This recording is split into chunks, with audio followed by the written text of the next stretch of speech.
আসসালামু আলাইকুম রহমতুল্লাহ। আশা করি সকলেই ভালো আছেন। আমার এক ভাই জানতে চেয়েছেন যে এই জাতীয় টাইপোগ্রাফি কিভাবে তৈরি করতে হয়। প্রথমে আপনাদেরকে এক কথায় সহজে এটার প্রসেসিংটা বলে দিব এবং তারপর যতটুকু সম্ভব আমি অতি দ্রুত এই কাজটা অল্প সময়ের মধ্যে করার চেষ্টা করব।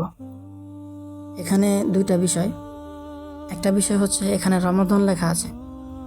এখানে যে টাইপোগ্রাফিটা আছে এই টাইপোগ্রাফিটা প্রথমত এটা হচ্ছে হাতে করা, দেখে মনে হচ্ছে যে এটা হাতে কলমে আঁকা হয়েছে, অর্থাৎ মার্কার পেনে এটা হাতে এবং কোনো কাগজের উপর এটা লেখা হয়েছে।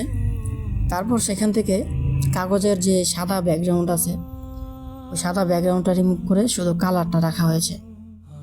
তারপর ওই কালারটা চাইলে পরবর্তীতে আরও বিভিন্নভাবে পরিবর্তন করা যায়।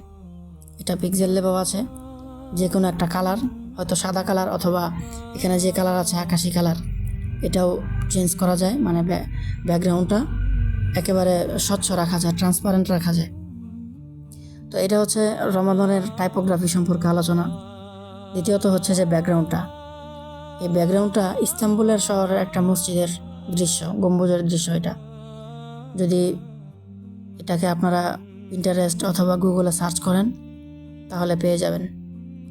আর তারপরে হচ্ছে দুইটা জিনিস ডাউনলোড করার পরে আপনারা পিক্সেল লেভে এটা বসাতে পারবেন।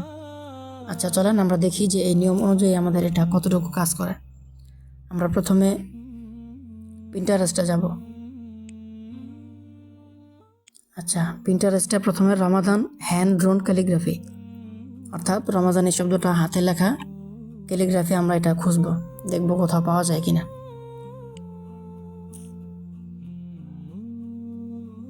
আচ্ছা দেখেন, আপনারা যেটা প্রশ্ন করেছিলেন হুবহু এটাই পাওয়া গেছে। তো এটা আমরা এখানে ডাউনলোড করব। 3 ডট আইকন এখানে ক্লিক করে ডাউনলোড ইমেজটা ডাউনলোড হয়ে গেছে। আচ্ছা, তারপরের প্রসেসিং যেটা বলছিলাম, এটা থেকে ব্যাকগ্রাউন্ড রিমুভ করব। ব্যাকগ্রাউন্ড তো রিমুভ করব, তার আগে আমরা এটার যেই ব্যাকগ্রাউন্ডটা আছে, মানে মূল ক্যালিগ্রাফির বা টাইপোগ্রাফির যেই ওয়ালপেপারটা, এই ওয়ালপেপারটা আমরা আগে নামাবো।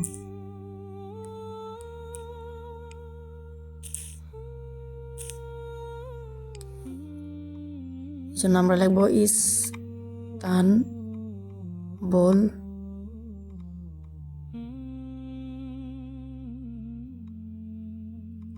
ওয়ালপেপার। আচ্ছা, হয়তো আমরা সেটা হুবহু পেতেও পারি, নাও পেতে পারি, হয়তো অনেক খুঁজলে সেটা পাওয়া যাবে। আর যদি আপনারা হুবহু সেটা এরকম করে নিতে চান, ফটোশপে বা মোবাইলে পিক্সেল লেভে করা যায়, অথবা আপনারা চাইলে বর্তমানে জেমিনি অনেক অ্যাডভান্স, চাইলে সেখান থেকেও এটা আপনারা তৈরি করে নিতে পারেন। আচ্ছা, আমরা তারপরেও খুঁজতেছি যে এরকম হুবহু কোনো ওয়ালপেপার পাওয়া যায় কিনা। আচ্ছা,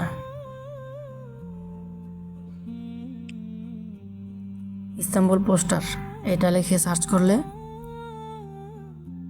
কিছু ভালো ব্যাকগ্রাউন্ড পাওয়া যায়।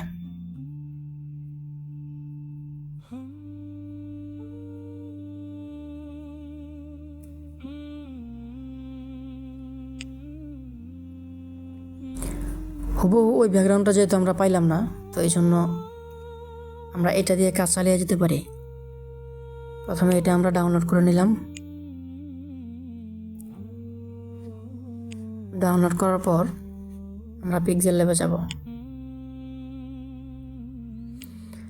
পিক্সেল ল্যাবে যাওয়ার পর আমাদের ফোনের যেই রেশিও আছে, ফোনের ওয়ালপেপারের রেশিও অনুযায়ী আমরা এটা ক্রিয়েট করে ফেলবো। অথবা যদি আমাদের রেশিও জানা না থাকে, যে কোনো ছবি ক্রিয়েট করার সময় এটা গুরুত্বপূর্ণ একটা বিষয়, যদি রেশিও জানা না থাকে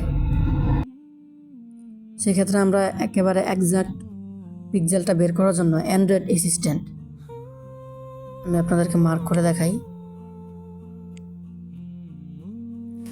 এই যে অ্যান্ড্রয়েড অ্যাসিস্ট্যান্ট, এই অ্যাপটা আপনারা নামাইতে পারেন। তো এই অ্যাপের ভিতরে অনেক ডিটেলস, আপনার ফোনের সম্পর্কে অনেক ডিটেলস পাবেন। সেখানে এটা আপনারা পেয়ে যাবেন আপনাদের ফোনের কতটুকু কী আসে বিষয়ে বা কত ভার্সন ইত্যাদি। দেখেন, আমি তো একটু তাড়াতাড়ি করলাম, এই যে এখানে সিস্টেম ইনফো লেখা আছে, সিস্টেম ইনফোতে ক্লিক করার পরে এখানে আপনারা আপনার ফোনের যাবতীয় বিষয়গুলো এখানে পাবেন।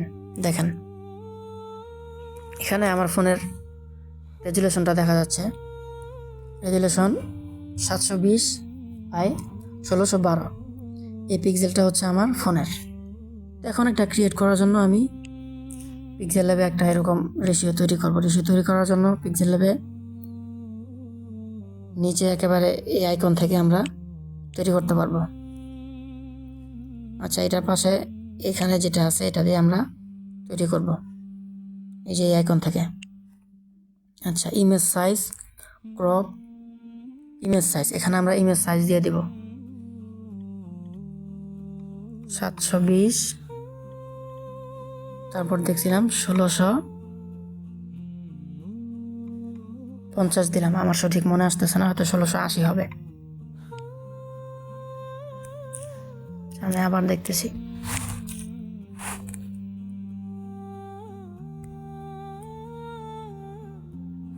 ষোলোশো 12 পিক্সেল। আচ্ছা, তো আমি হুবহু এটাই সেট করে দিই 1612। তো এখানে যে ওয়ালপেপারটা দেখা যাচ্ছে এটা হচ্ছে আমার ফোনের।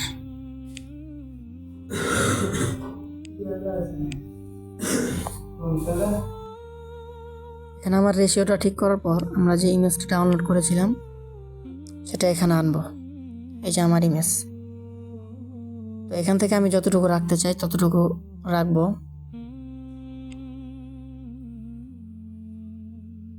শুধু এতটুকু রাখতে পারি, তাহলে এটা ভালোই দেখা যাবে। আচ্ছা, যেহেতু আমার এই রেশিও অনুযায়ী হয় নাই, আমি আর একটু বড় করতে পারি, অথবা ক্রপ অপশনে গিয়ে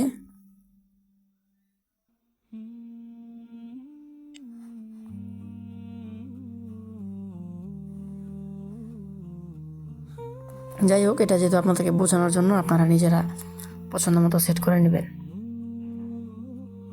তারপর এটা লক করে দিলাম। লক করে দেওয়ার পর আমাদের ব্যাকগ্রাউন্ড তৈরির কাজ অনেকটা শেষ। যদিও তেমন প্রফেশনাল হয়নি, কিন্তু তারপরেও আপনারা আপনাদের চাহিদা মতো ইচ্ছা অনুযায়ী এটা ঠিক করতে পারবেন। এখানে আপনার ব্রাইটনেস কমানো বাড়ানো ইত্যাদি ব্যাকগ্রাউন্ডের যে কাজগুলো থাকে এগুলো আপনারা করতে পারেন।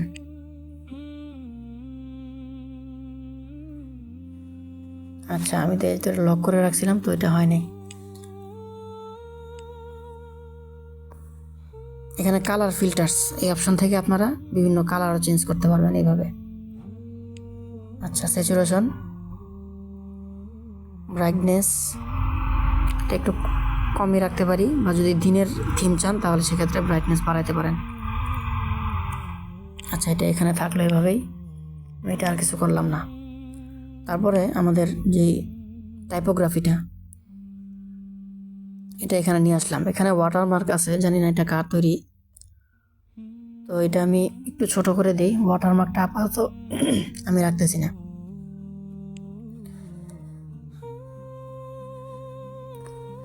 তো রামাজান এই টাইপোগ্রাফিটা আমরা আনলাম। এখন এটার ব্যাকগ্রাউন্ড চেঞ্জ করার পালা।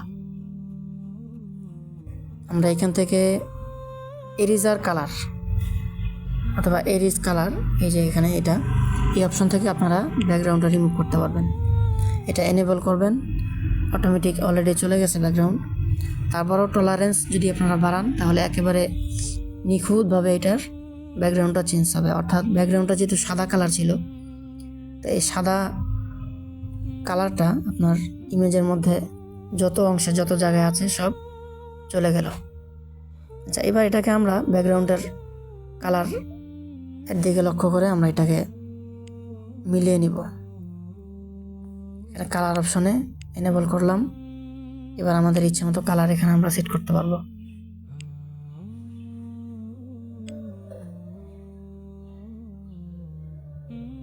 আমার মনে হচ্ছে এই কালারটা ভালো।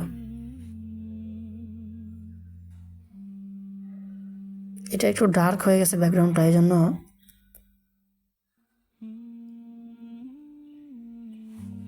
অবজেক্টটা একটু ব্রাইট রাখা যায়, অথবা হুবহু সাদাই দিয়ে দেখি কেমন হয়। এটা আপনাদের নিজেদের রুচি এবং পছন্দের উপর ভিত্তি করে আপনারা তৈরি করবেন। এখানে আমার বলার উদ্দেশ্য হচ্ছে যে এটা কীভাবে করবেন এটা জাস্ট একটু দেখা দেওয়া। আচ্ছা, তো এইভাবে মোটামুটি একটা থিম চলে আসছে, যদিও ব্যাকগ্রাউন্ডের ইমেজ কোয়ালিটিটা খুব ভালো না।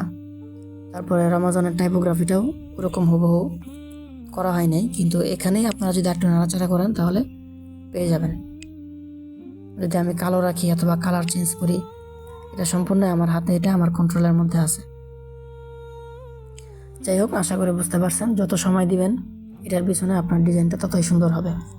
আপনারা চাইলে এখানে নিচে আপনাদের বিভিন্ন জায়গায় এখানে বা এখানে অথবা উপরে এদিকে অথবা এদিকে আপনারা আপনাদের নাম অথবা ওয়াটারমার্ক রাখতে পারেন।